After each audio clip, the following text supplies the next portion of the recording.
সুদের সাথে জড়িত আছে এবং সে সুদ খায় এবং সে সুদের টাকা লাগায়। আজকে যে বিষয়টা নিয়ে কথা বলতে চাই, এই বিষয়টা হলো অত্যন্ত একটা স্পর্শকাতর জায়গা। যেই বিষয়টা নিয়ে আসলে কেউ কথা বলতেও চায় না, যেই বিষয়টা নিয়ে আসলে কেউ মুখ খুলতেও চায় না। কিন্তু আমরা আমাদের অঞ্চলের 95 থেকে 90% মসজিদগুলোকে আমরা এক প্রকার দূষিত করে রাখছি। আমাদের 90 থেকে 95% মসজিদগুলোকে আমরা অপবিত্র করে রাখছি। যদি বলা হয় সেটা কিভাবে, তাহলে আমি আপনাদেরকে বলবো, বাংলাদেশের গ্রাম অঞ্চলে বলেন, শহর অঞ্চলে বলেন, যে জায়গায় বলেন, প্রত্যেকটা জায়গায় মসজিদে এখন রাজনীতি চলে এবং ওই রাজনৈতিক ব্যক্তি ধারাই মসজিদ পরিচালিত হয়। কিন্তু একজন মসজিদের সভাপতি, মসজিদের সেক্রেটারি, তাদের হওয়া উচিত ছিল 5 ওয়াক্ত নামাজি, দিনদারওয়ালা, মুত্তাকিওয়ালা।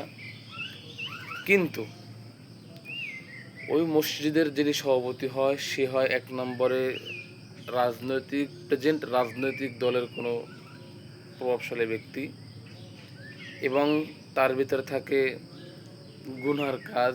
সে 5 ওয়াক্ত নামাজ পড়ে না। এমন এমন সভাপতি আছে যে সুদ খায়, এমন এমন সভাপতি আছে যে ঘুষ খায়, এমনও সভাপতি আছে যিনি জিনা ও ব্যভিচারের সাথে লিপ্ত আছে। আমাদের দিল কেন মরে গেছে? আমাদের নিজের জীবনে কেন পরিবর্তন আসতেছে না? কারণ পরিবর্তনের যে জায়গাটা আসবে, পরিবর্তন যে জায়গা থেকে হবে, আমরা ওই ঘরটাকেই দূষিত বানায় রাখছি। এরপরে হলো, বাংলাদেশের এমনও অনেক মসজিদের ইমাম সাহেব আছে যারা সুদের সাথে জড়িত আছে। এই কথাটা আপনাদের কারো খারাপ লাগতে পারে, কিন্তু বাংলাদেশের এমনও মসজিদ আছে যেই মসজিদের ইমাম সাহেব সুদের সাথে জড়িত আছে এবং সে সুদ খায় এবং সে সুদের টাকা লাগায়।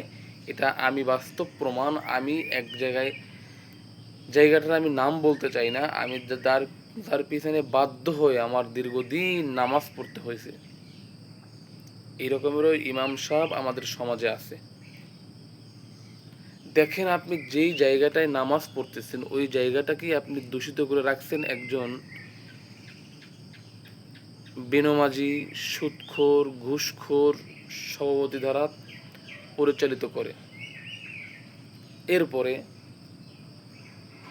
আপনি যার পিছনে নামাজ পড়তেছেন সে যদি সুদ খায়, সে যদি বিভিন্ন খারাপ অপকর্মের সাথে লিপ্ত থাকে, তাহলে আপনার আর আমার নামাজ কবুল হবে কিভাবে?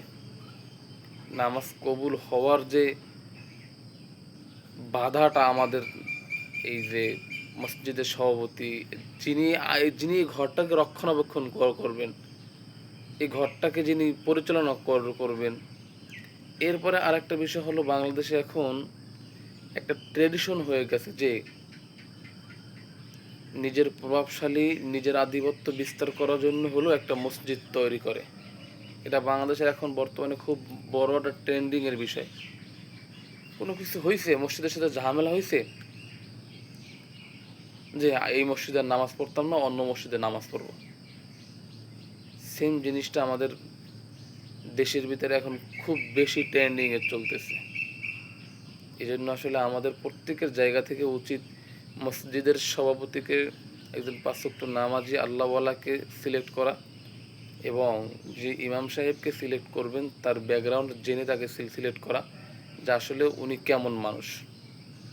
তাহলেই আশা করি যখনই আমাদের নামাজ কবুল হয়ে যাবে, তখনই আমাদের সমাজ থেকে অন্যায় চলে যাবে, অপরাধ চলে যাবে।